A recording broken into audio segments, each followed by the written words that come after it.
Chaos Sport est ravi de porter les couleurs d'un fleuron québécois. Merci à notre partenaire Chlorophylle pour leur généreuse contribution en manteau de haute performance. Découvrez la nouvelle collection Printemps-été au chlorophylle.com.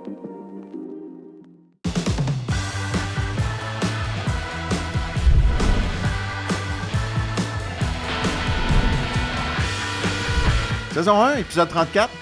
Simon Snake Boisvert en rouge. De circonstances? Non. C'est le premier chandail qui traînait que j'ai ramassé. Bon, oui. Antoine Brunet, peut-être, sans doute, ta dernière présence de la saison. Pag, pour la 3e semaine, nous a dit qu'il revenait la semaine prochaine. Ouais. Mais évidemment qu'il y a un être précieux dont il doit prendre soin. Alors, en principe, Pag revient la semaine prochaine. Comment ça va, Antoine? Très bien, et vous? Yes! Un petit rappel que l'émission d'aujourd'hui est une présentation de Mise au jeu plus qui vous rappelle de jouer responsablement. De plus, pour la ronde 3 du Canadien, ça se passe au casino avec 4 000 $ en prix à gagner, un DJ, des animations et une super ambiance. Ne manquez pas ça, 18 ans et plus. L'épisode sort une journée plus tard que d'habitude, pour ceux qui se posaient la question, parce qu'il y en a qui me l'ont demandé aujourd'hui. Moi aussi. C'est à cause du congé. Les studios sont fermés, donc on enregistre mardi au lieu de lundi, mais d'une certaine façon, ça tombe bien, Mathias, parce que c'était la conclusion de la série Canadien-Buffalo. Mais on a quand même fessé dans la porte hier soir, puis ils ne voulaient pas nous ouvrir. On voulait enregistrer, mais ça n'a pas fonctionné. À minuit, oui. Écoute, Simon, on aime ça j'aime ça te taquiner, puis les gens, des fois, ils disent, bon, ben Simon est un peu biaisé négativement sur le Canadien, blablabla, blablabla. Je te taquinerai pas aujourd'hui parce que les séries jusqu'à maintenant, si on prend la moyenne au bâton, tu as une bonne moyenne au bâton. Puis là, je vais faire un petit état de compte. Appelons ça un état de compte. OK. Cole Caulfield t'a toujours dit que c'était un buteur, puis tu as toujours apprécié ses qualités de buteur. Oui. Tu as dit que c'est un gars qui t'amène en série, qui ne te fait pas nécessairement gagner. Après, puis là, évidemment qu'il reste au moins une ronde. Oui. Mais jusqu'à maintenant, c'est ce qui monte. Il a compté quelques buts. Mais c'est pas le gars sur qui tu comptes pour transformer. Ben, un but en 14 matchs à 5 contre 5. Ouais. Kaden Goulet, j'ai toujours aimé Kaden Goulet. Tu le trouvais un peu surévalué? Oui, moi je le trouve correct sans plus. Je pense qu'il y en a qui le voyaient plus gros que moi correct. Moi aussi. C'est un bon joueur. Je le voyais peut-être comme un gars de première paire. Je le voyais un peu jouer peut-être le rôle de Madison aujourd'hui, rendu là où il est. OK. Carrier joue tellement bien en ce moment que là, Goulet a été rétrogradé sur la 3e unité. J'ai appelé ça une 3e unité, hein, parce qu'il est tout seul, c'est la 3e unité. Ouais. Jacky ne joue pas beaucoup. Kapanen. Ben écoute, ça a été... regarde, 22 buts, on y enlèvera jamais. C'est un gars qui a été opportuniste. Tu sais, je veux dire, c'est pas des buts... pas des buts de vidange là, qui a compté. Non. Mais pour moi, c'était un gars pour qui je ne voyais pas un grand avenir en raison du fait qu'il n'écrit pas grand-chose, surtout au centre. Puis ça va être difficile, je pense, l'an prochain. Oui, surtout que le Canadien s'améliore. Ouais. Parce qu'il ne faut jamais oublier que quand je fais, moi, ces déclarations-là sur des joueurs, je porte toujours l'idée d'un alignement de club champion. Et là, le Canadien se rapprochant de ça, je pense que là, dans les séries, on commence à voir la différence entre une équipe qui se rend loin en série et une équipe de saison régulière qui ne fait pas les séries. Bon point. Écoute, Jakub Dobeš, évidemment, c'est de la sorcellerie, les gardiens, tu l'as toujours dit, mais c'est un gars que tu as tout le temps aimé puis que tu as suivi, qui était sur ton radar depuis longtemps. Ben moi, je disais toujours que pour moi, ça pourrait être un super numéro 2. Puis là, ça va peut-être être un numéro 1. Meilleur que Primo. Ben là. C'est ça. Moi, je parlais quand je parle de super numéro 2, je parle d'un gars que tu peux envoyer 35-40 matchs par année, puis que tu ne te rends pas comme une feuille quand il est devant le but. Oui. Bon, alors c'est ça. Lane Hudson, écoute, tu as reviré ta veste, ouais. Disons ça comme ça, à temps. Puis tu lui donnais t'attendais de le voir en série. Je pense qu'il est encore meilleur que ce que tu pouvais penser. Ben oui, parce que, écoute, moi, c'est l'énergie de ce gars-là qui me fascine. Il rentre dedans, il se fait rentrer dedans, il monte la rondelle, il revient, il repart. Regarde, la caractéristique habituellement des petits joueurs, c'est qu'ils se fatiguent plus vite. Tu sais, c'est normal, c'est biologique. Oui. Mais lui, il défie les lois de la biologie. Ah, c'est sûr. Ouais. Un avec lequel je suis moins d'accord, OK. c'est Nick Suzuki. Ouais. 7e match. Évidemment, c'est en supériorité numérique, mais la grosse passe, il l'a livré à 1-0. 29 minutes. Pour moi, j'y croyais pas nécessairement, mais c'est vraiment le Patrice Bergeron du Canadien, avec un petit peu plus de touche offensive. 100 points en saison régulière, puis en série, écoute, c'est le liant. Puis tu sais, on me dit aussi qu'il emmène très large au plan leadership, évidemment capitaine, mais tu sais, c'est pour moi un élément rassembleur. Pour moi, Suzuki, c'est élite. Ouais. Regarde, on a tous on a tous des interprétations différentes du mot élite. Puis moi, je t'avais dit qu'il était élite sur le jeu de puissance. Ouais. Il est. Je nie pas ce que tu dis, qu'il y a les intangibles que tu donnes, mais c'est quand même 3 points en 14 matchs à 5 contre 5 et un trio qui est quand même assez discret depuis le début des séries. Alors, c'est pour ça que moi, la marge entre un excellent joueur et un joueur élite, il y en a une, puis peut-être que pour moi, élite, il y a peut-être moins de joueurs dans le diagramme de Venn, il y a peut-être moins de joueurs qui se retrouvent dans l'élite que toi ou que d'autres gens qui évaluent ça. Pas nécessairement, mais tu sais, c'est bloquer des tirs. C'est, Ouais. tu sais, défensivement, dans le 7e match, j'ai trouvé fameux. Puis, tu sais, il n'est pas aidé. Slav n'est pas dans son assiette. Non. Je pense qu'il a mal à la tête. Probablement à cause de la Il bataille. n'est pas dans son assiette. Caulfield se tient loin des endroits où ça fait mal, disons-le comme ça. Oui. Alors, il n'est pas aidé. Mais sans Suzuki, le Canadien, évidemment, Dobèche, c'est Dobèche. Mais sans Suzuki, le Canadien n'est pas là. Puis là, il y a beaucoup d'élites en vacances en ce moment. on va le dire comme ça. Ah ouais. Mais je vais d'abord, avant de passer aux Hurricanes que tu as étudié, puis là, je pense que les gens vont apprécier ton analyse de cette équipe-là, ton appréciation générale de la série du Canadien contre les Sabres. Ce que j'avais prévu, c'est que ça a été assez ouvert, beaucoup plus ouvert que contre Tampa. Je voyais les faiblesses de Buffalo dans les buts. C'est arrivé. Mais je pensais que le top 9 de Buffalo et le top 4 de Buffalo à la défense feraient en sorte qu'ils prévaleraient, malgré les faiblesses que je t'ai données. Okay. Je me suis dit, ils vont peut-être... Puis, il faut quand même être honnête, les matchs 6 et 7, tu sais, Buffalo a quand même dominé. Le Canadien, il y a eu des matchs qui ont dominé aussi. Ça a été très serré. Regarde, ça se finit en 7e match, en prolongation. Tu peux pas être plus serré que ça.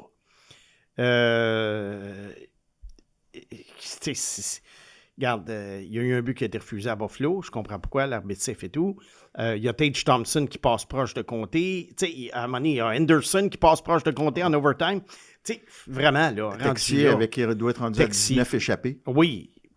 Fait que, regarde, c'était extrêmement serré. Ce qui a été, d'après moi, le point tournant pour le Canadien dans les séries à date, mais on va parler de celle de Buffalo, c'est les trios secondaires, si on peut appeler ça comme ça. Puis c'est souvent le cas en série que le gros trio est en panne ou est très surveillé par l'autre équipe. Le focus de l'autre équipe est là. Et là, oups, il y a des joueurs qui sortent, je dirais pas de nulle part, mais il y a des joueurs qui élèvent leur jeu. Alex Newhook en est un. Oui. Alex Newhook, tu sais, il ne faut pas s'attendre la prochaine à ce qu'il fasse 35 buts. Il ne le fera probablement pas. Mais en série, Alex Newhook est très visible. Il est là, comme on dit. Il est présent. Il contribue. Josh Henderson, également, que tout le monde attendait la fin de son contrat dans 2 ans. Tu as dit probablement pas 35 buts pour Newhook. Tu as quand même dit le mot probablement. Regarde, ça m'étonnerait. Ça m'étonnerait. Remarque bien, s'il joue sur un deuxième trio, ça peut aider, mais 35 buts, c'est du stock. Là. 35 buts, c'est du stock. Je pensais pas dire ça, Simon. Tu sais, Jake Evans, je ne suis pas le fan du Jake Evans offensif. Non, mais il joue bien. Mais on dirait qu'il est arrivé sur le trio de Demidov. Oui.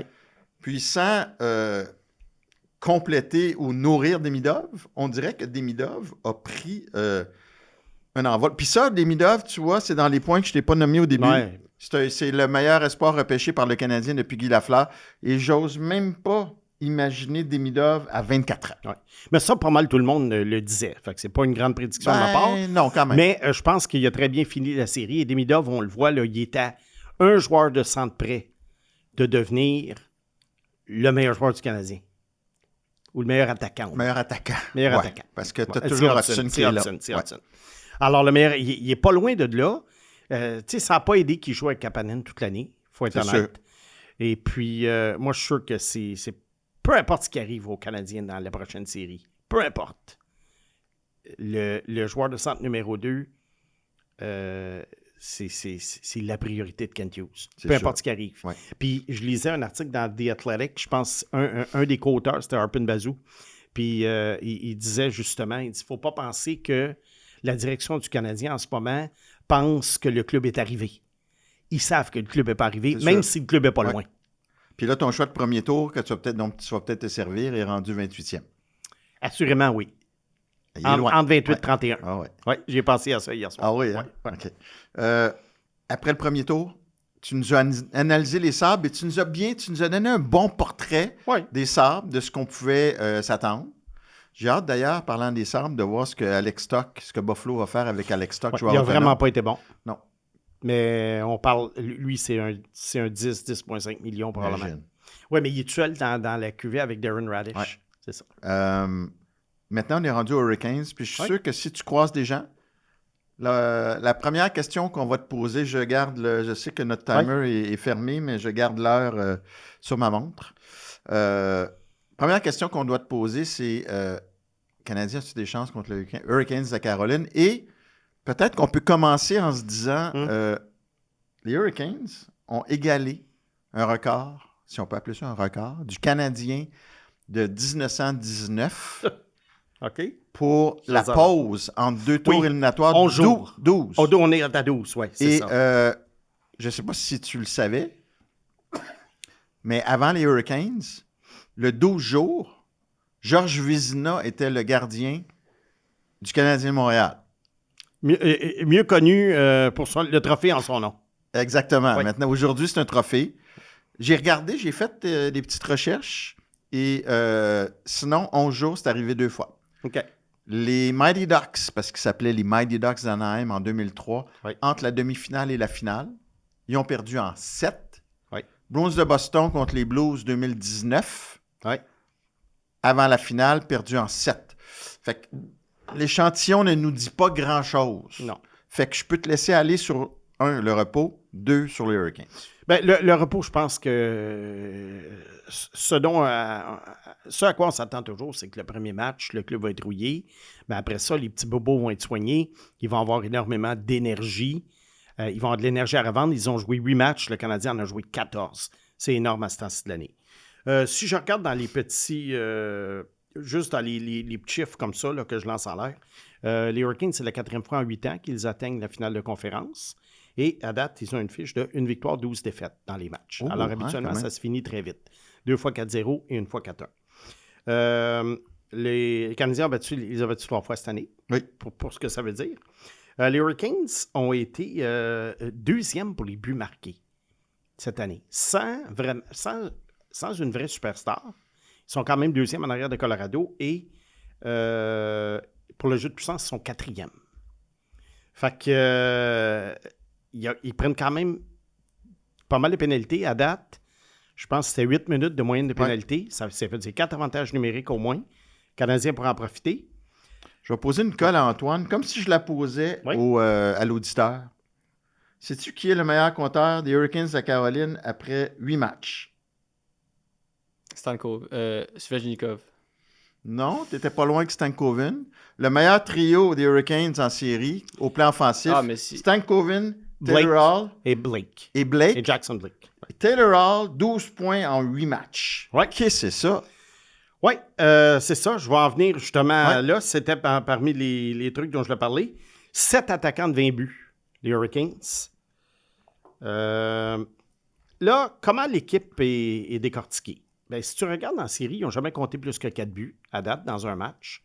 Mais ils n'en ont pratiquement pas accordé. Je pense qu'ils ont accordé 10 buts en 8 matchs. Ce qui est quand même un peu à la fois surprenant et pas surprenant. C'est pas surprenant dans le sens que leur groupe de défenseurs, je trouve, il est extrêmement bien équilibré. encore là, il n'y a pas de vedette. Il n'y a personne qui va gagner le trophée Norris là-dedans. Gostisbehere, peut-être le plus offensif. Le plus offensif, mais un peu Gaston Lagaffe. Il était proche d'un point par match quand même cette année. Ouais. là. Oui. Est-ce que tu dirais que c'est une défense qui ressemble plus à celle de Tampa comparée à Buffalo?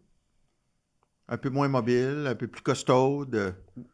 Ben, quoi que Buffalo était costaud, mais Buffalo était très mobile. Je te dirais que c'est un peu un hybride. C'est un peu hybride.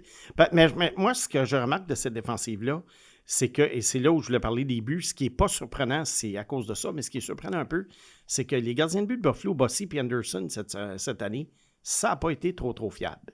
Freddie Anderson, là, il est sur une bonne lancée, il a 8 bons matchs, mais si le Canadien, tu me demandes est-ce que le Canadien a une chance de gagner, je pense que la seule chose qui fait en sorte que le Canadien a une chance de gagner, c'est si Freddie Anderson est dans une mauvaise passe. Ouais. Et ça, ce n'est pas impossible. Là, on va parler quand même de la défense des Hurricanes. T'as Jacob Slavin, qui est cette espèce de gros défenseur qu'on a vu avec les États-Unis, qui est probablement le meilleur défenseur défensif de la Ligue. Oui. K'Andre Miller. Quelle acquisition. Une acquisition que les Rangers ont échangée. Je pense qu'il devait y avoir une dispute de contrat parce que ça n'a aucun sens que les Rangers aient échangé K'Andre Miller. 6 pieds 5, 6 pieds 6, mobile. Un choix d'ailleurs de Jeff Gorton et Nick Bobrov à l'époque avec les Rangers. Tu as Chatfield, qui est un autre colosse aussi, peut-être un petit peu moins fort que les deux premiers. Fait que déjà, là, tu as un trio défensif. Tu as le jeune Nikishin. Oui. Qui est un peu un mélange des deux, un défenseur dans les deux sens de patinoire. Et Sean Walker, qui vaut son pesant d'or, qui joue quand même beaucoup. Un gars qui sort la rondelle de la zone. En général, je peux dire, là, il y a Gostisbehere qui monte la rondelle, mais les autres, ils sont tous capables de sortir la rondelle de la zone de façon assez systématique. As-tu un trio que tu as peur d'envoyer sur la glace du côté des Hurricanes? Justement, je te dirais non. Et c'est ça l'affaire. Les Hurricanes, là, pour moi, en tant que spectateur, c'est une équipe sans saveur. C'est une des équipes dans la Ligue nationale pour laquelle j'ai le moins d'intérêt. Mais je dois reconnaître une chose. Non, il n'y a pas de superstar à l'attaque, mais c'est incroyable comment chaque trio apporte quelque chose. Puis ils sont vraiment... La caractéristique de ces quatre-là, je ne sais pas si c'est brin d'amour, de la façon qu'il les coach, mais en zone adverse, ils ne lâchent pas. L'échec avant, les batailles pour la rondelle, ils lancent au but. C'est pas toujours dangereux, mais ils lancent au but. Ils sont vraiment tannants, fatigants, achalants. Puis, étant donné que l'attaque est équilibrée, tu te retrouves avec un quatrième trio de William Carrier, qui, d'après moi, depuis 7-8 ans, est le meilleur joueur de quatrième trio de la Ligue nationale. Mark Jankowski, dans ses choix de première ronde, puis Eric Robinson, ces trois gars-là ensemble, c'est quand même des gars qui t'apportent, j'ai pas les stats devant moi, mais certainement pas loin de 30 buts par année. Ce qui est énorme pour un quatrième trio. Et dans les estrades, Kotkaniemi solide. Hey, c'est fou pareil. Hein? On en parle avec tout ce qu'ils ont investi. Pour là, ceux qui ne sont pas au courant, il n'a pas joué dans les séries. Ouais. Mais Simon, comment tu penses que ça peut influencer, admettons, le parcours des deux équipes? Le Canadien qui a joué contre Tampa, contre Buffalo, deux séries tough, des bonnes équipes. Puis la Caroline qui a eu Ottawa et Philadelphie. Bon point. C'est quand même plus facile. Ils ont gagné en 4. Comment tu penses que ça peut influencer la série qui s'en vient? C'est un bon point parce qu'ils n'ont pas eu l'adversité malade depuis le début des séries. Sans vouloir m'en sortir sans donner de réponse, je pense que ça peut aller d'un côté comme de l'autre. D'une part, ça fait en sorte qu'ils sont moins fatigués, mais d'une autre part, ils peuvent être surpris en affrontant le Canadien, qui est une équipe supérieure à Ottawa et à Philadelphie. Surtout après un repos un long repos. C'est ça c'est dur, hein? C'est la carte frimée. Mais je te dirais que moi, vraiment, la carte frimée, c'est Freddie Anderson. Parce que j'ai plus ou moins confiance en ce gars-là. Puis là, les Hurricanes n'ont pas un club robuste comme celui des Sabres. Non, mais ils sont tannants. Mais est-ce qu'un gars comme Jacky, par exemple, va céder sa place à Struble, étant donné que, tu sais, il n'y a pas de Jordan Greenway de l'autre côté non plus? Ouais. Tu veux un peu de mobilité? Je sais pas, je dis ça. Ouais. Quand on est rendu d'un sixième défenseur, septième défenseur, moi, j'ai plus de. Mais c'est un peu pour te parler du style des Hurricanes en même temps. Ben moi, je te l'ai dit, c'est de l'échec avant, puis c'est une équipe qui ne lâche pas.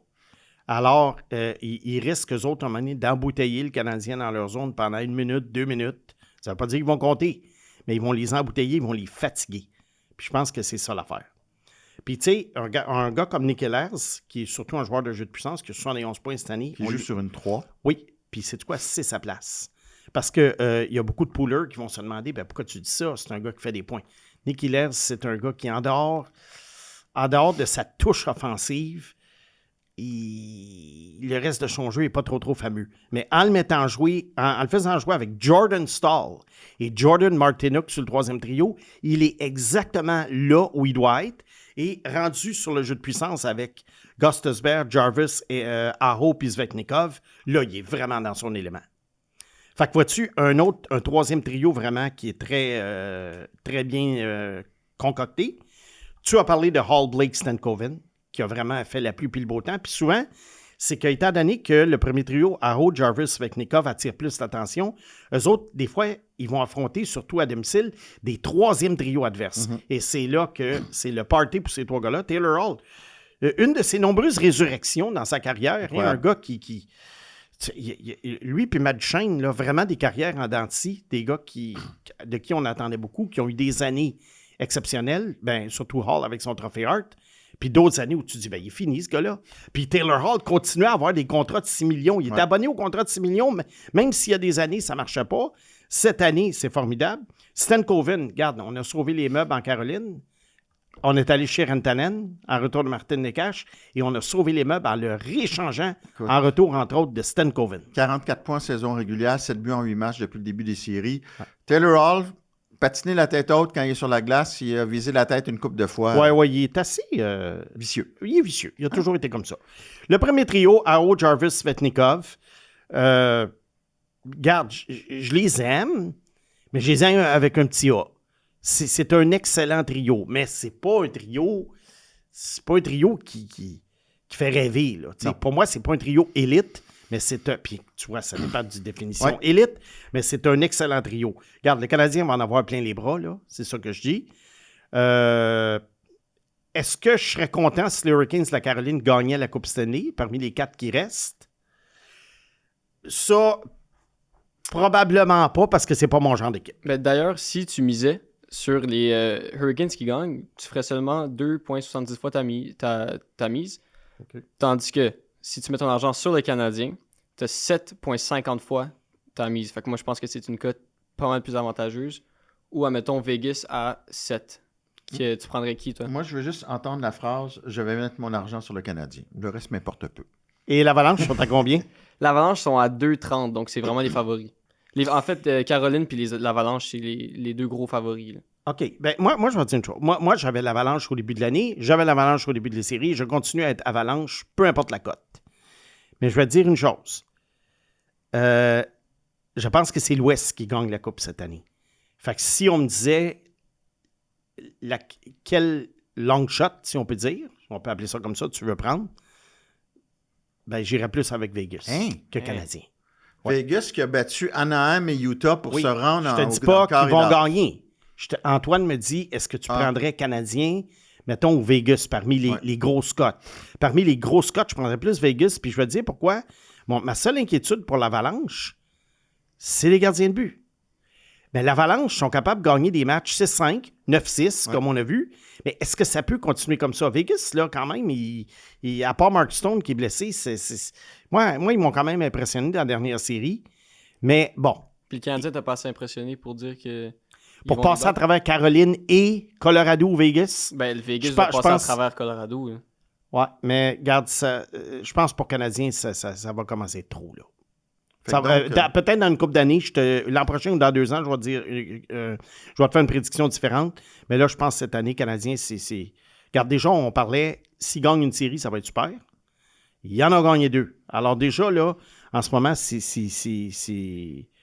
du boni, c'est de la... Écoute, ils ont réussi ce que Toronto n'a jamais réussi à faire. Exactement, passer à travers les 2 premiers rounds. Mais je pense que pour Canadiens... gagner la coupe, là, je pense que c'est peut-être un petit peu mettre la charrue avant les bœufs cette année. Bon, merci. Je vous rappelle qu'il y a toujours 2 façons de suivre les contenus de KO Sport, soit en s'abonnant au ko-sport.tv. Vous avez droit à différentes primeurs, des offres spéciales, des rencontres avec les animateurs de la station. Sinon, vous pouvez toujours nous suivre sur YouTube. Alors, abonnez-vous à notre chaîne. À bientôt. Deuxième bloc, la vipère en liberté. Oui. Beaucoup de petites choses aujourd'hui. Juste pour compléter sur quelque chose dont on a parlé au premier segment. Quand je disais que les séries, des fois, confirment un peu des prédictions qu'on a. Puis tant que les joueurs n'ont pas joué en série, on ne le sait pas. Puis ce que je dis, ça vaut également pour des clubs, mettons, comme les Sharks ou les Blackhawks, qui ne sont pas encore rendus là. Mais à un moment donné, à un moment donné, on va séparer les grands joueurs des bons joueurs. C'est facile en ce moment de s'emballer avec Michael Misa, Macklin Celebrini, Will Smith, Sam Dickinson.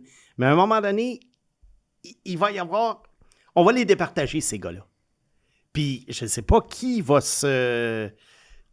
être plus un joueur de saison qu'un joueur de série, mais c'est pour dire que ces choses-là, ça ne s'applique pas juste aux Canadiens dans la conversation, ça s'applique à toutes les équipes en reconstruction, dont celles qui font rêver les amateurs de reconstruction comme moi.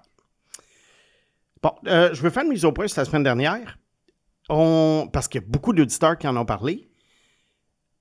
On dit souvent, Mathias, toi et moi, puis tu le dis dans tes chroniques, puis on le dit dans les podcasts, les bons attaquants ne restent pas longtemps dans la Ligue américaine. Oui. On donnait un paquet d'exemples de joueurs qui ont joué pas du tout de match, 10 matchs, 20 matchs, 40 matchs, puis à un moment donné, on ne les revoit plus dans la Ligue américaine. Et là, je ne sais pas, on dirait que ça a été mal compris ou plutôt mal expliqué de ma part. Oui. Quand on parle d'attaquants de Ligue américaine, on parle de joueurs de 20 ans et plus. Parce qu'il y a des exceptions qui arrivent à 18 et 19 ans dans la Ligue américaine. On a vu Christian Elenius, qui a joué Buffalo en série. Constat, excuse. Christian, c'est un autre. Qui a eu un gros impact aussi. Il y a eu un gros impact. Et on me dit, pourquoi tu dis d'abord Trevor Connolly, il est si bon que ça, il niaise dans la Ligue américaine? Il niaise pas vraiment dans la Ligue américaine. Il y a 19 ans, à un âge où la majorité des joueurs sont dans le junior ou la NCAA. Mais les règlements permettent à certains joueurs, les Européens, les joueurs américains, autrement dit, tous les joueurs non juniors canadiens, de venir jouer lorsque l'équipe qui les a signés les juge prêts à le faire. Ouais. Alors pour moi, 18-19 ans, quand un joueur est dans la Ligue américaine, ça compte pas dans la théorie selon laquelle un bon joueur d'avant ne passe pas beaucoup de temps dans la Ligue américaine. Puis je crois que Trevor Connolly, ça va être très rapide l'année prochaine. Il va s'en venir à Vegas. Mais regarde les 2 premiers trios du Canadien. Tu as Jake Evans qui est là par défaut. Oui. New York n'a pas joué dans la Ligue américaine. Non. Demidov n'a pas joué dans la Ligue américaine. Caulfield a joué 10 matchs. Slav n'a pas joué dans la Ligue américaine. Ouais. Suzuki n'a pas joué dans la Ligue américaine. Voilà. Mais Elenius, il a joué 2 saisons dans la Ligue américaine. Mais c'est pas 2 saisons à 20-21 ans. C'est 2 saisons à 18 et 19. Voilà. Bon. Xavier Villeneuve de l'Armada s'en va à l'Université de Boston. Là où Lane Hudson a joué. Exactement. Alors, raison de plus l'an prochain pour aller faire un petit tour et voir jouer Boston College, Boston U, quand ils vont venir soit au Vermont ou peu importe, même à Boston. C'est des équipes qui perdent des joueurs à chaque année, les Boston, les North Dakota, mais qui se renouvellent. On voit que Carlson Carls s'en va jouer à le défenseur qui va être un choix top 5 au repêchage, s'en va jouer à North Dakota. Il s'en va rejoindre Keaton Verhoff. Villeneuve, toujours un choix de mi-première ronde, selon toi? Ou... Villeneuve, je pense que ça va dépendre de la perception des recruteurs. S'il y en a qui se disent, bon, regarde Lane Hudson, comment ça a marché, Cole Hudson, comment ça marche pour lui, peuvent très bien arriver et se dire, écoute, c'est pas un repêchage qui a extrêmement c'est un repêchage maximum de 10 joueurs cette année, honnêtement. T'sais, quand on parle de valeur sûre pour être des top 6, des top 4, alors une équipe pourrait se dire autour du 20e choix, hey, voyons, on va prendre le joueur de super talent, comme il pourrait glisser. Fait encore là, ça, pour moi, c'est vraiment mystérieux pour moi, Villeneuve. S'il va sortir, j'imagine qu'il va sortir entre 20 et 40, mais je ne saurais pas te dire à quel rang. La Coupe Mémoriale commence vendredi, excuse. Bon, pour ceux qui vont avoir du temps pour regarder du hockey en dehors du Canadien, on va avoir du très bon hockey à TSN RDS. Tous les matchs sont présentés. Du côté de l'Ouest, il y a Everett qui a connu une saison formidable, qui était la meilleure équipe dans l'Ouest cette année et qui a dans ses rangs un de mes préférés, Carter Bear, et surtout Lyndon Dupont, possible le premier choix en 2027. Lyndon Dupont a commencé tranquillement cette année, mais il a vraiment pris son envol. C'est difficile de croire que ce gars-là a 16 ans. Alors, ça va être intéressant de voir comment il va se comporter. Du côté de l'Ontario, c'est Kitchener qui est là. Kitchener, très bonne équipe, mais je te dirais, la meilleure équipe, c'était Brantford. Sauf que Barrie a éliminé Brantford. Donc, Kitchener, je pense que, écoute, il faut toujours respecter les équipes de la Ligue de l'Ontario. C'est la meilleure ligue junior au monde. Mais j'ai plus tendance à croire en Everett qu'en Kitchener. Mais encore là, c'est un tournoi qui est un round-robin qui fait en sorte qu'un match, puis t'es foutu. Alors, je ne me lancerai pas des prédictions. L'équipe hôtesse Kelowna, elle a l'avantage d'être l'équipe hôtesse et elle a l'avantage également de la patinoire. Pas de la patinoire, mais du repos qu'ils ont eu, parce qu'ils ont été éliminés assez rapidement. Il y a un espoir du Canadien qui joue pour Kelowna, Eden Papanikis, un joueur qui a été choisi en 3e ronde. J'ai bien aimé le repêchage du Canadien l'an dernier. En fait, j'ai aimé beaucoup le repêchage du Canadien l'an dernier, sauf ce choix-là. Je comprends ce qu'on voulait faire. C'est un grand gars de 6 pieds 5. Puis, tu sais, les équipes recherchent ce genre de gars-là. Sauf que je ne sais pas s'il y a pas l'énergie, mais je te dirais La hardiesse. Ouais, la hardiesse ou la hargne nécessaire pour percer dans les LNH. Puis, il n'a rien cassé cette année à 18 ans.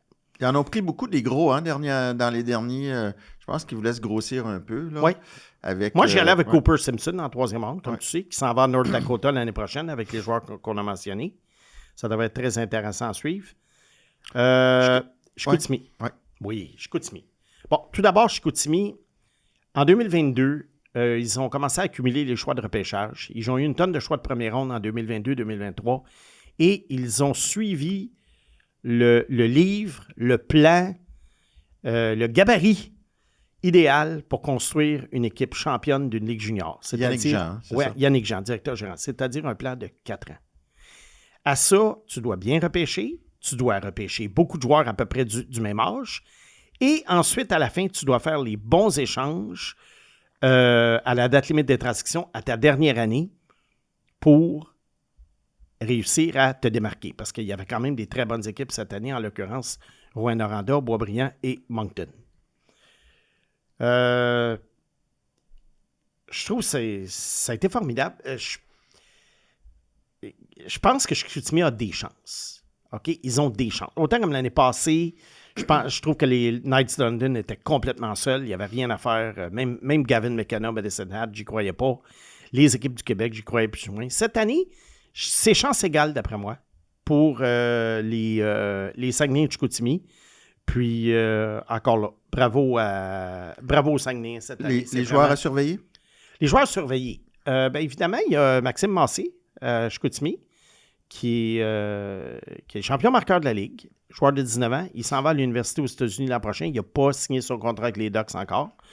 Un autre qui a été repêché par les Ducks, c'est Émile Guité, un choix un petit peu plus lointain, mais il a quand même 30 quelques buts cette année. Thomas Lavoie. Thomas Lavoie, un gros défenseur repêché par Utah. Et lui, d'après moi, c'est le prototype là, du gars peut-être là, 5e, 6e défenseur robuste qui pourrait avoir un impact là, dans cette chaise-là dans l'LNH. Alexis Bernier, si tu te rappelles, j'ai toujours 3, 4, 6 coups de cœur, moi, dans le repêchage, dans les rondes 3 à 7.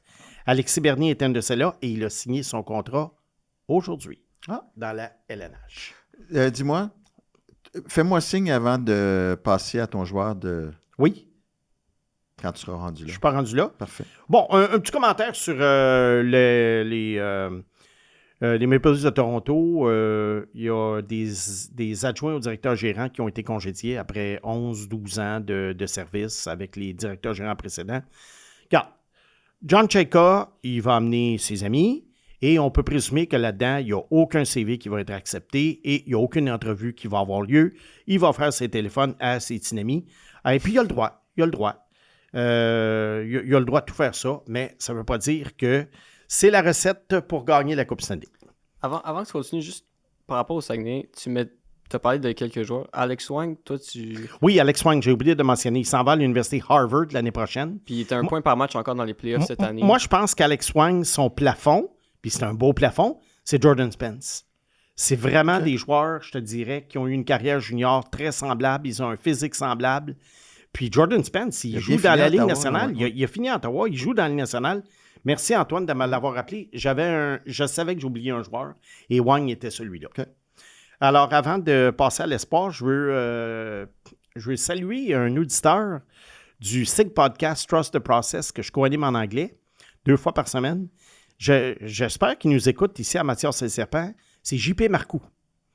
JP Marcoux, là, il m'a rendu un grand service parce que il m'a permis d'expliquer quelque chose que je n'étais pas capable d'expliquer. On me demande depuis 2-3 semaines, si tu étais directeur général des Maple Leafs, tu ferais quoi? Puis moi, qui n'ai pas la langue dans ma poche habituellement, je ne sais pas quoi répondre. Parce que j'ai donné comme raison, s'ils essaient d'améliorer l'équipe à court terme pour éviter de donner des choix élevés à Boston et Philadelphie dans les 2 prochaines années, ben, ils font juste retarder l'échéance. Et s'ils décident, mettons, d'échanger Austin Matthews à Utah ou à Washington, n'importe où, ben, ils coulent, mais là, ils donnent les premiers choix. Alors, c'est quoi l'option?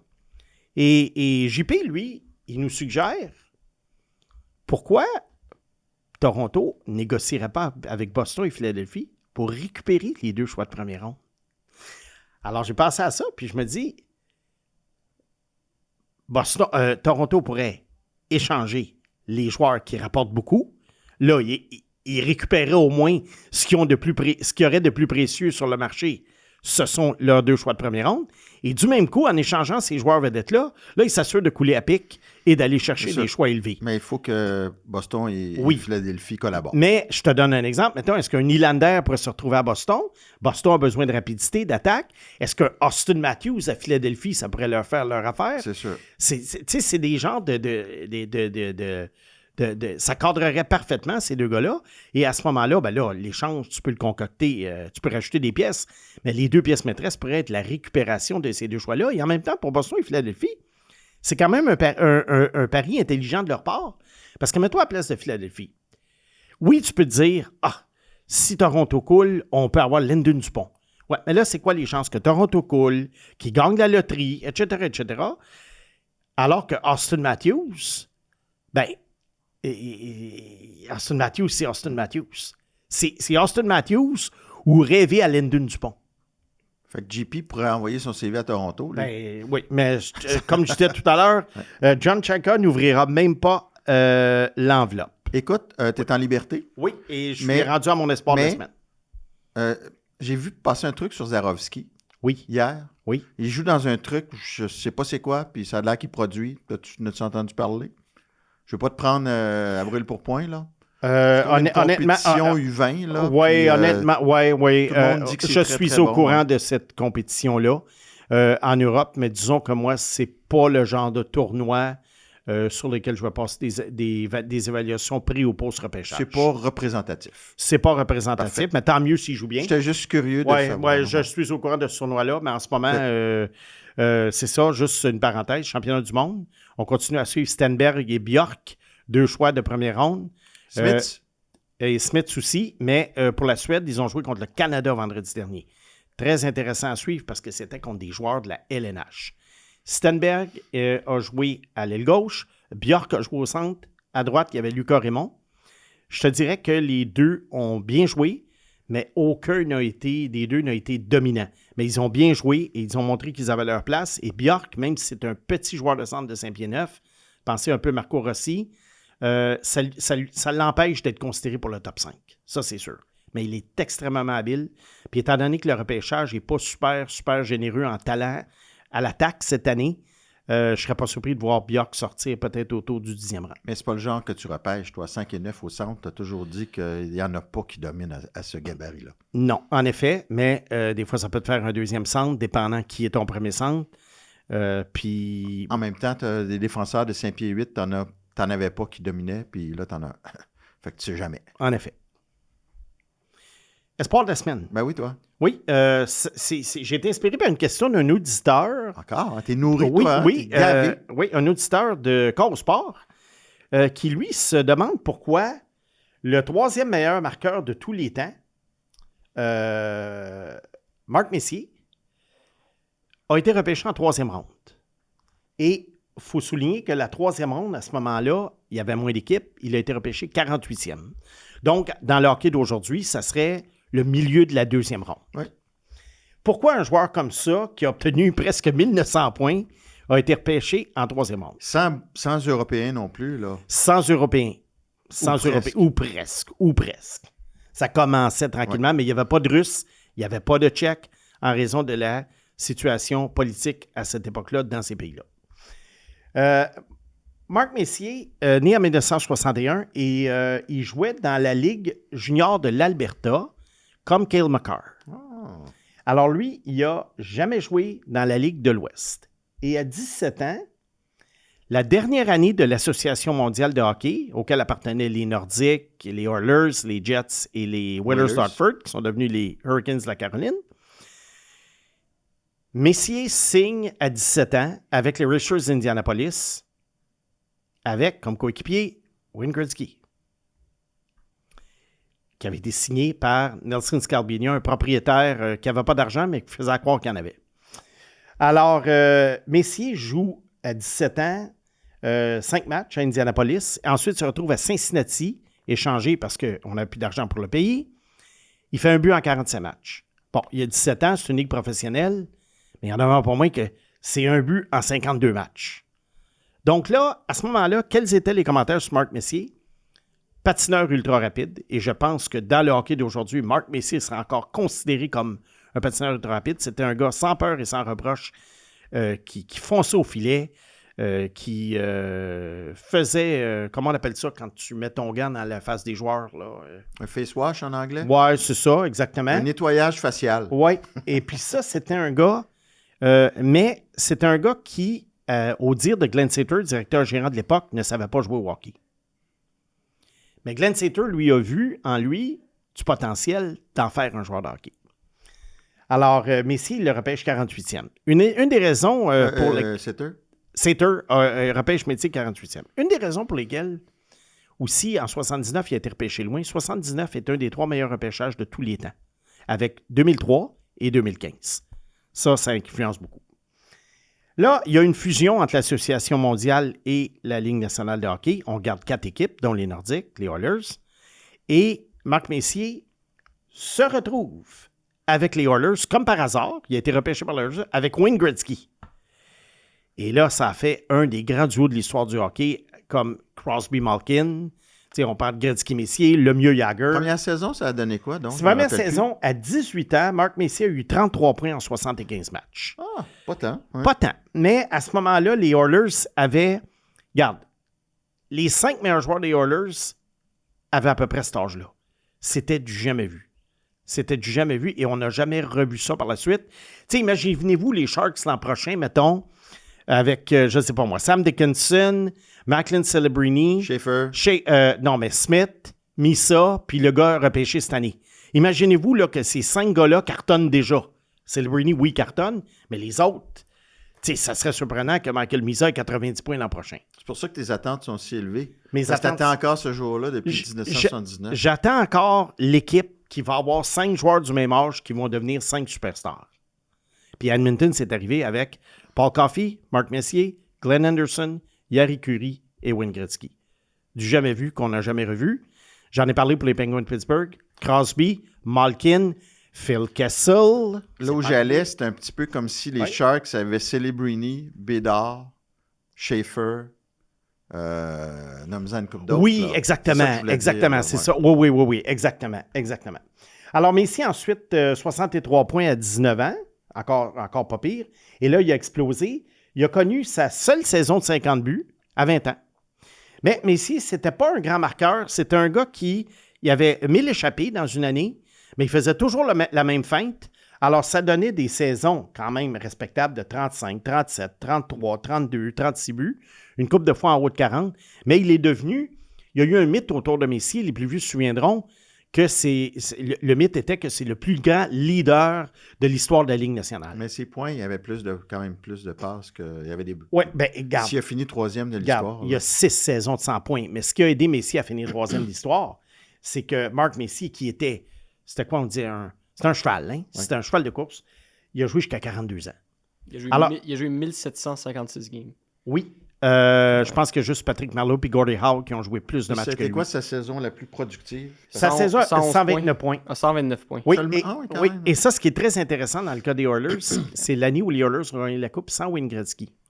Et pour moi, dans mes souvenirs de hockey, j'adore les séries éliminatoires, comme tu sais, mais c'est probablement la dernière année où j'ai super trippé sur une équipe. OK. Pourquoi j'ai super trippé sur les Oilers de 90? Parce que moi, Wayne Gretzky, oui, il faisait 200 points, là, on ne s'obstinera pas, mais ce n'était pas mon type de joueur. OK? Il patinait pas tant que ça. Il n'avait pas des super belles feintes, mais il avait une vision 360 autour de la tête. Et c'est ça qui a fait sa grande force. C'est le meilleur passeur de l'histoire du hockey. Mais quand il est parti, je m'étais dit, moi, je n'avais pas vu la transaction comme « Ah, il a besoin d'argent, le propriétaire. » Non. Moi, je m'étais dit, on échange un gars un an trop tôt qu'un an trop tard et on renouvelle avec des jeunes. Puis moi, les messieurs Anderson, Curie, je trouvais que c'était des gars qu'on sous-estimait parce qu'on disait tout le temps, c'est grâce à Wayne Gretzky qu'ils sont bons. Et en 90, sans Wayne Gretzky, cette gang-là a gagné la Coupe Stanley. Je te dirais que c'est un de mes plus beaux souvenirs de mes 50 ans comme amateur de sport. Mais, en 93, Gretzky, pas mal tout seul à Los Angeles, les a menés en finale. Ouais, mais la conférence de l'Ouest n'était pas ce qu'il y avait de plus forte. Elle n'était pas très forte. Puis du côté du Canadien, il faut être honnête, là, vous vous en souviendrez, les Islanders, une équipe poche, avaient sorti Pittsburgh en 7 matchs. Bon. Oui, ça fait pas ton affaire d'entendre ça, Mathias. Mais des excuses, on peut en trouver tout le temps. Là. Oui, mais regarde, 86 puis 93, là, le Canadien était très chanceux que deux des grandes équipes de l'histoire de la LNH, les Oilers et les Penguins, ont été éliminés. Sinon, ça ferait 46 ans qu'il n'y aurait pas eu de coupe à Montréal. Bon. Mais il y en a eu 2. C'est ça. Ben, comme disaient certaines personnes dans mon entourage, et je ne fais que les citer, 2 coupes de Locke. Ah, pourvoyeur. Je sais pas si je dois te remercier, mais on va prendre une petite pause. Mon cher Simon, pendant que tu es en train de regarder je sais pas quoi, je peux-tu te déranger? Oui. Ton équipe de la semaine? Oui, Nashville. Nashville? Ça achève, il en reste 3. Mais j'aime cette ville. Meilleure équipe de la MLS. Mais l'équipe, elle va un peu moins bien au hockey. En passant, juste une petite mise au point sur les Coupes Stanley.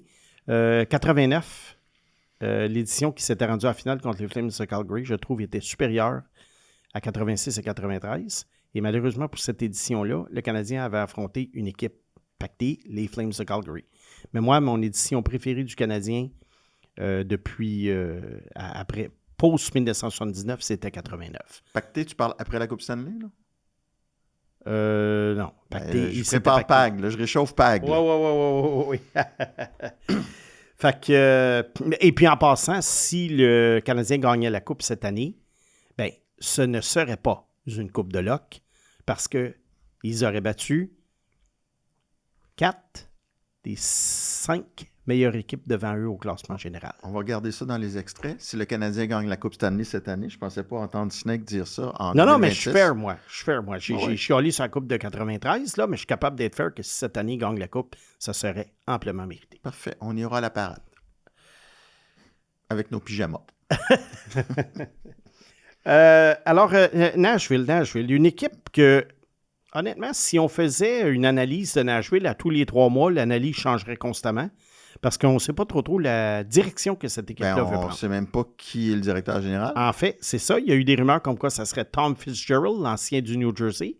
Alors, encore une fois... On lui a dit non.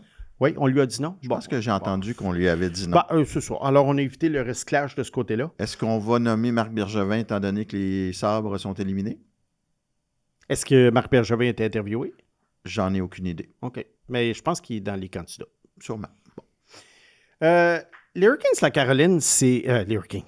les Predators de Nashville, c'est un petit peu bizarre ce qui est arrivé il y a 2 étés. On avait quand même regroupé plusieurs pas pires jeunes joueurs. Je dirais bons, là, pas des grandes vedettes, pas pires. Puis là, on s'est dit, ben là, il faut donner un grand coup. Peut-être que Barry Trotz se disait, je vais prendre ma retraite dans pas longtemps, mais il est allé signer Stamkos, Marchessault, Brady Shea, des gros contrats. Et puis, ben, ça a fait pouet-pouet. Puis cette année, ils ont quand même remonté au classement. Pourquoi? C'est la question, parce que l'année passée, ça leur a quand même permis d'avoir le 5e choix au repêchage en Brady Martin. Brady Martin que je compare depuis longtemps à Sam Bennett. Autrement dit, un joueur qui va t'en donner en saison, mais qui va surtout t'en donner en série. Mais quand est-ce que Nashville va retourner en série? Ça, c'est la bonne question. En ce moment, à Nashville, je te dirais que tu as une collection de vieux puis de jeunes. Il y a Marchessault, il y a O'Reilly, il y a Stamkos. Puis tu as Philippe Forsberg qui est quand même rendu à 32 ans, encore plusieurs années de contrat. Il est encore bon, mais ça demeure quand même un gars de plus de 30 ans. Puis à ça, ben, on ajoute des jeunes comme Evangelista, Matthew Wood, Fedor Chekhov, Reed Schaefer, Joachim Kennel, Zachary Lerue. Tu sais, c'est correct. Mais là, puis en ajoutant Brady Martin à l'attaque, c'est correct, là, mais on est loin d'un alignement digne. Premium. Puis là, il ne pêche quand même pas si proche. Là. Il ne se pêche pas si proche. Roman Josi à la défense, 36 ans. Brady Shea, 32 ans. Puis, tu sais, on a des joueurs honnêtes. Nicholas Hague, Nicholas Perbix. J'ai le goût de te demander, là, Justin en ce moment, Barron, ça s'en va où, ça? Là, ça s'en va où? On le sait pas parce qu'il n'y a pas de directeur général. Il y a Yuri Saros qui est sous contrat encore pour, tenez-vous bien, 7 ans.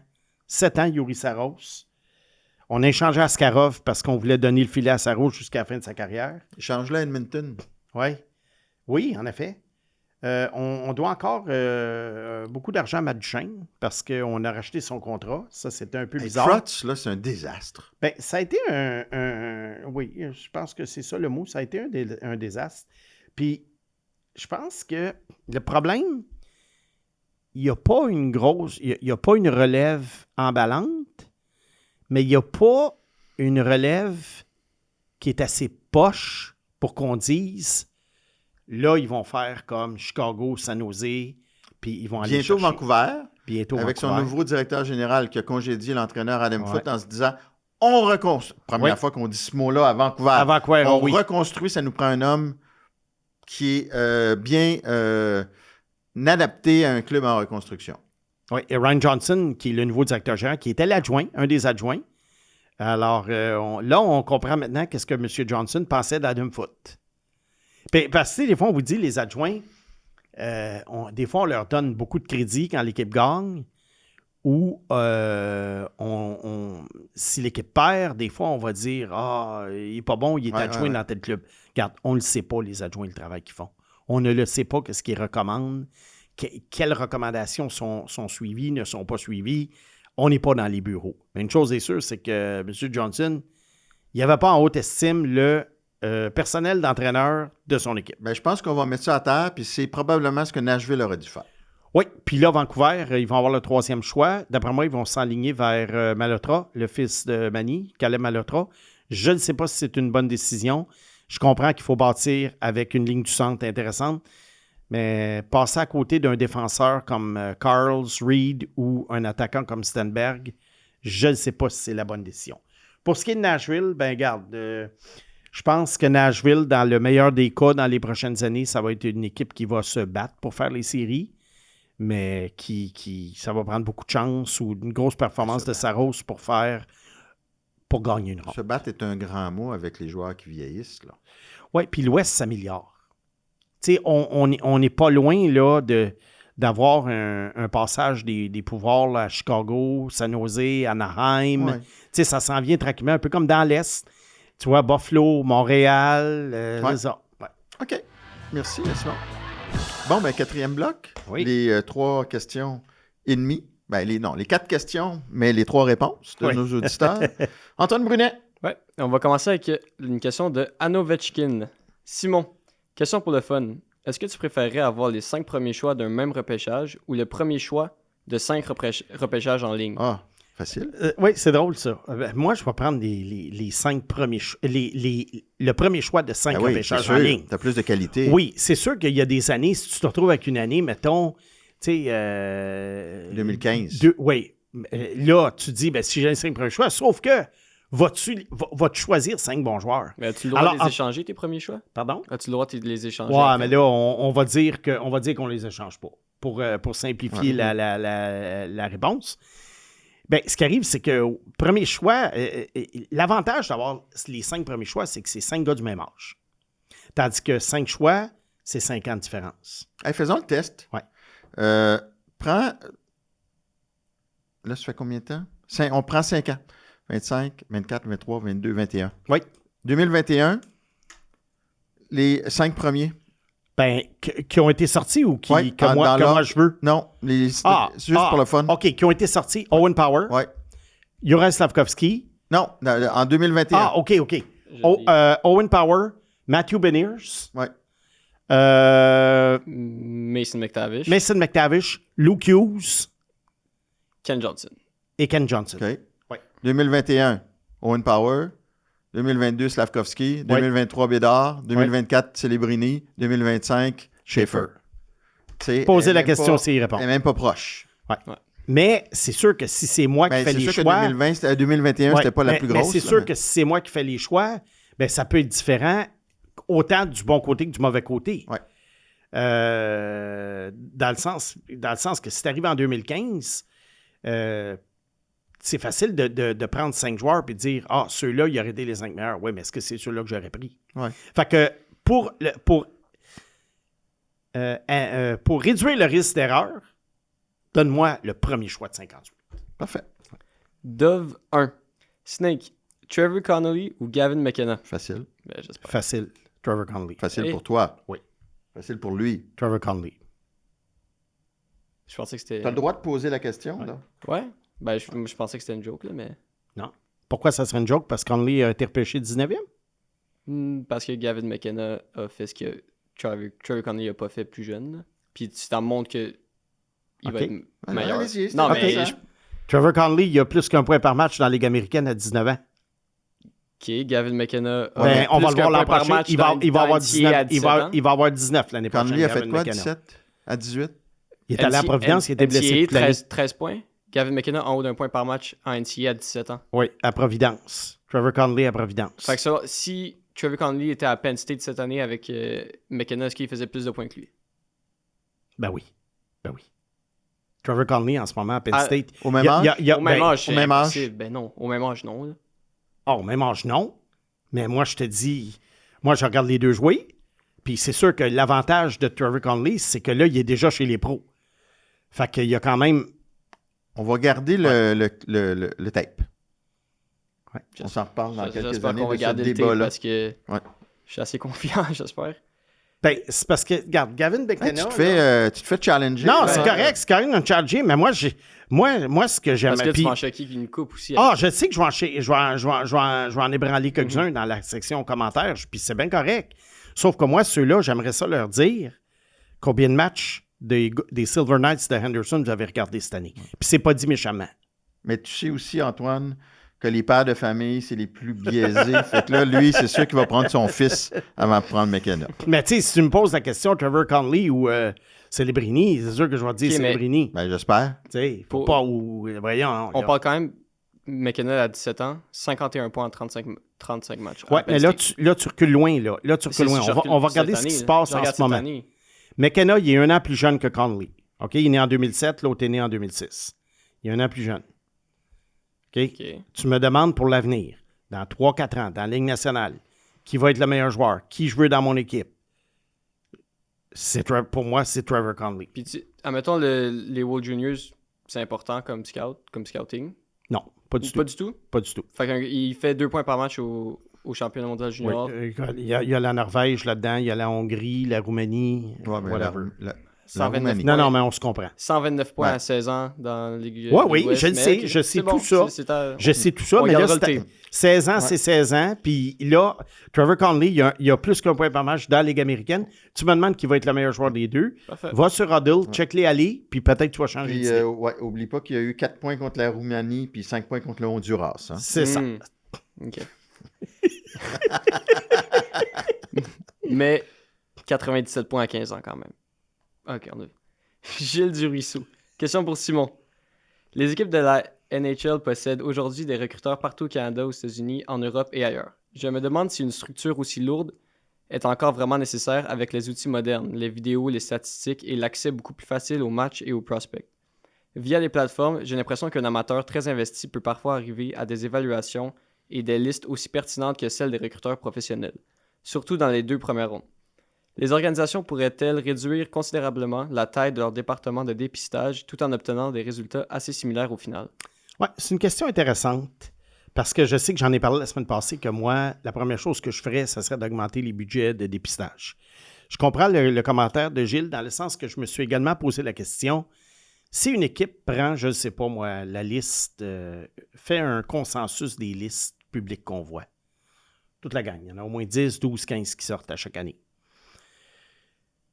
Puis suit ça, année après année.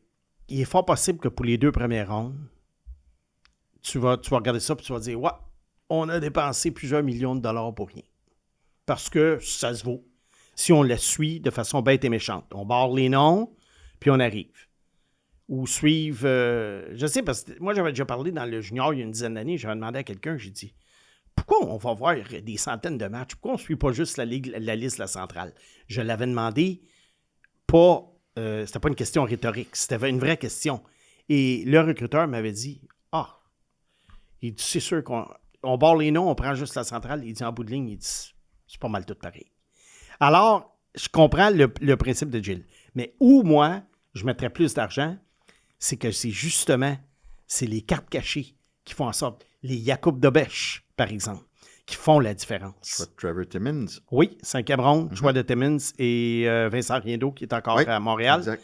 en tant que Et Riendo, dépisteur d'ailleurs, de gardien de but. Tu sais, il y avait eu un débat entre Fowler et on devine que c'était le gardien russe Volokin, Oui, puis qui a mal fait paraître Riendo, ouais, mais Dobeš chez lui. mais de Puis bêche deux, oublions pas, Mathias, ne sautons pas en c'est conclusion. pas fini. Volokin, il a eu une bonne saison. Oui.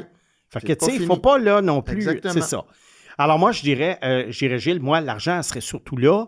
Ça serait d'aller chercher quels joueurs que tu vois en ce moment qui sont sous-utilisés dans le junior et que tu dis, ouais, s'il y avait un plus grand rôle qui pourrait être meilleur. Et souvent, ce sont ces gars-là, les Jesper Bratt de ce monde, Ouais. qui sortent en 6e ronde. Ce pas des joueurs qui sortent de nulle part. Souvent, c'est des joueurs qui n'ont pas eu leur chance et des fois, ben, il y a tellement de joueurs à évaluer que les recruteurs peuvent avoir tendance à y aller vers les évidents. Pour rien d'autre, je voulais juste dire, dans la perception populaire, Oui. il n'a pas bien paru. Oui. Mais c'est pas fini. Mike65. Je me demande si le Snake prendrait toujours Rasmus Dahlin avant Lane Hudson. C'est chien, ça. Oui, c'est chiant. Une question comme ça, pas de réponse, seulement pour nos abonnés. Ouf! Aïe. Hey, merci Antoine. Merci les gars. Merci Simon. Salut! Chaos Sport est ravi de porter les couleurs d'un fleuron québécois. Merci à notre partenaire Chlorophylle pour leur généreuse contribution en manteau de haute performance. Découvrez la nouvelle collection Printemps-été au chlorophylle.com.